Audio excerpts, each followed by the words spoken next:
Today, we received news that our economy had 0% inflation in the month of July. 0%. Here's what that means.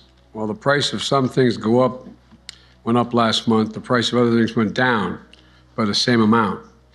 The result, zero inflation last month. I don't agree at all. And first of all, what zero represents is Joe Biden's understanding of the U.S. economy, because he has no clue what's going on.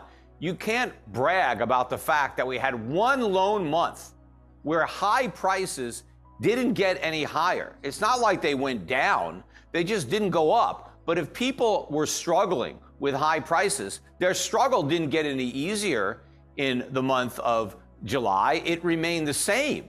What would have been good is if prices could have come down, but they didn't come down. And in fact, the only reason that the headline number didn't go up was because we finally got some relief at the pump. Gas prices came down, but a lot of other prices, food prices keep going up, rents keep going up. In fact, you mentioned the core, yes, which doesn't include energy, was up 0.3 on the month. So if you annualize that, multiply it by 12, that's still a pretty decent sized number. Yes, it's not quite as huge as the numbers we've been getting, but there's always going to be an ebb and flow in these numbers. I mean, how many times last year did all these analysts, including people in the government, claim that we had peak inflation? I mean, I got sick and tired of hearing peak inflation back in 2021. I had to keep saying we're nowhere near the peak.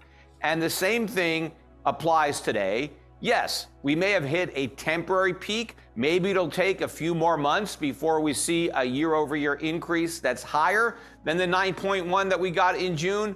But there's no doubt in my mind that we will get a higher number than 9.1. We are nowhere near done with this inflation problem. It is going to be here for years and years and years, probably the remainder of this decade, and probably then some. And, so just looking at one-off month where, we didn't get a big rise and having this premature victory dance, I think is an insult to the American public.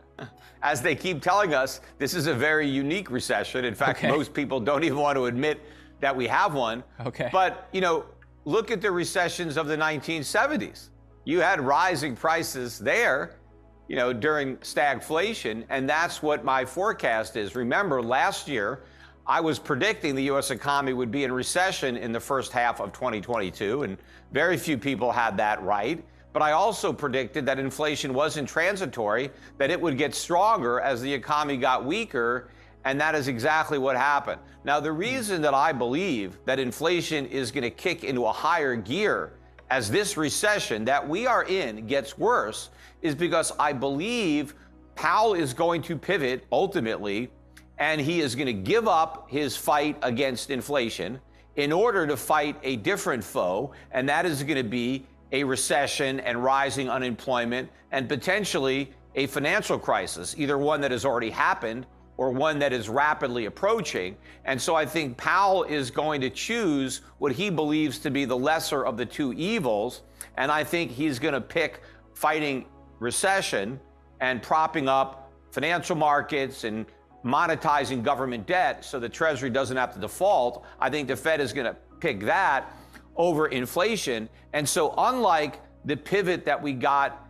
with Volcker back in 1982, where Volcker pivoted after a victory in his fight against inflation, Powell is going to pivot despite defeat. Inflation is going to win.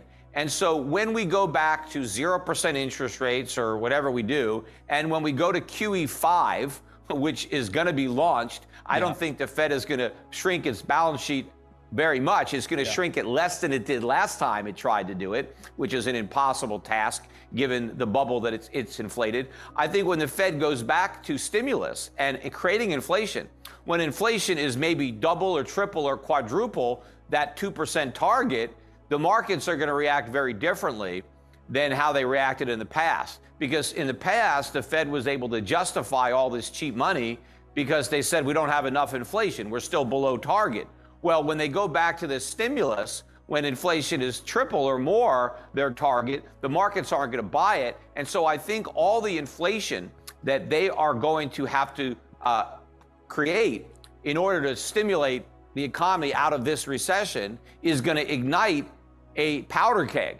We already have an inflation problem, and Powell's going to pour all this gasoline on it. And so we're going to see inflation moving up to a much higher level, even though it's already very high. In fact, it's probably double what the government claims in the CPI. If you want to know what's actually happening to prices, you've got to double what the government tells you, and that's more accurate.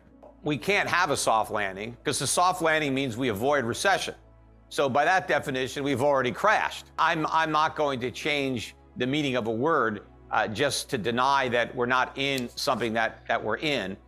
But the point of that tweet is you have all these Keynesians that somehow believe that inflation is caused by economic growth.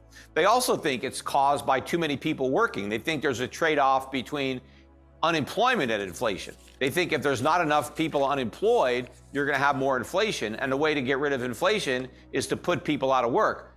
All of this is Keynesian nonsense.